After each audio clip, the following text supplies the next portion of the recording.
made by ChronicleForge.net. The fog over the miserable town of Fenmire did little to soften the morning light. After a restless night in the Leaky Boot, the party set out with a shared purpose: to find the 3 villagers lost to the swamp, a mission accepted from the town's grieving elder. Grok, the hulking barbarian, sought out the blacksmith. Borin, a man whose sorrow seemed as heavy as the iron he forged. The forge was cold and silent. Borin stared into the dead coals until Grok's massive hand, meant to be comforting, landed on his shoulder with a heavy thud. The blacksmith flinched, then sighed, gesturing southeast. His son, he explained, had been fascinated by the glowing moss in the mire. Borin's words were laced with a father's regret. Moved by Grok's direct, earnest vow to find the boy, the blacksmith's composure finally broke.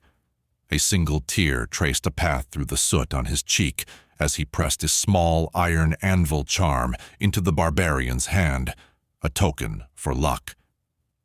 Meanwhile, the rogue Lyra gleaned what she could from the inn's patrons.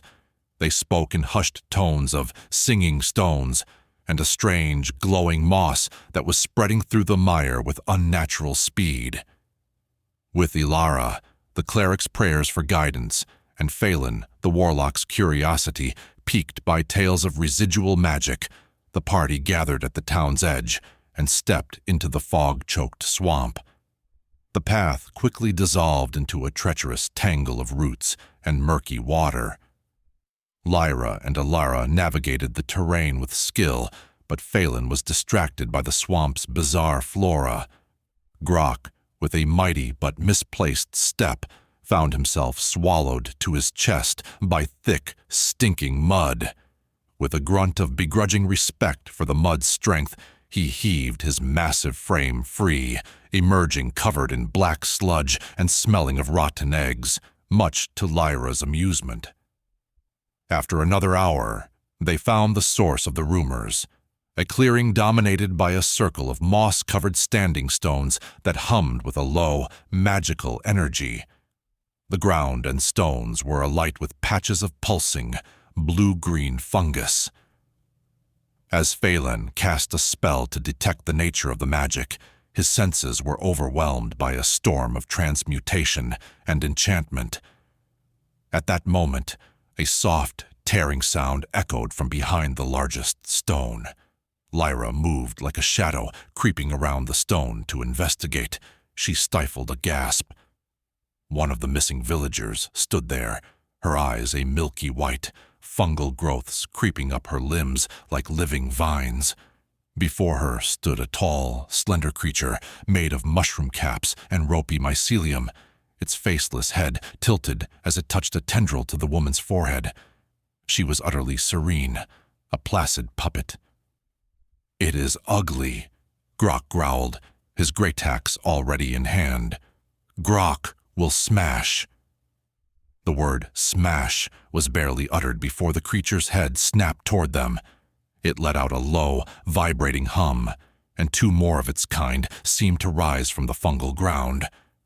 A strange lethargy washed over the heroes as the battle began.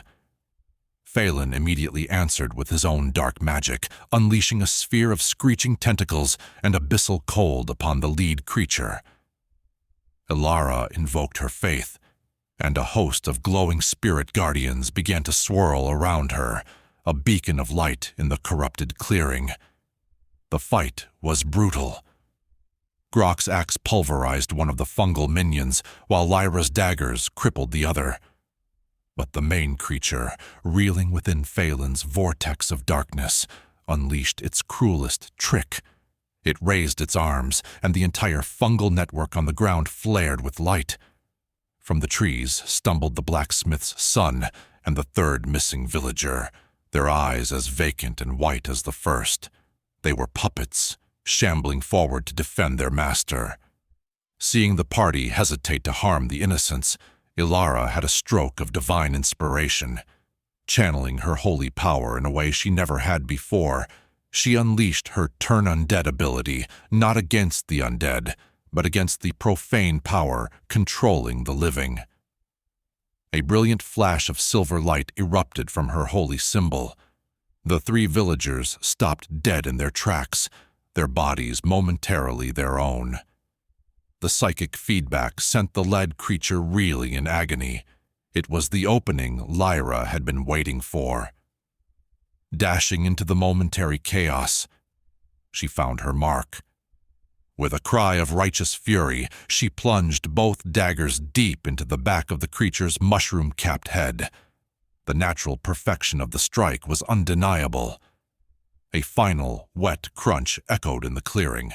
The creature went rigid, and the eerie glow across the network of fungus faded to a dull, dead brown. Its body slumped forward, dissolving into a pile of inert, slimy matter. The 3 villagers collapsed, unconscious, but finally free.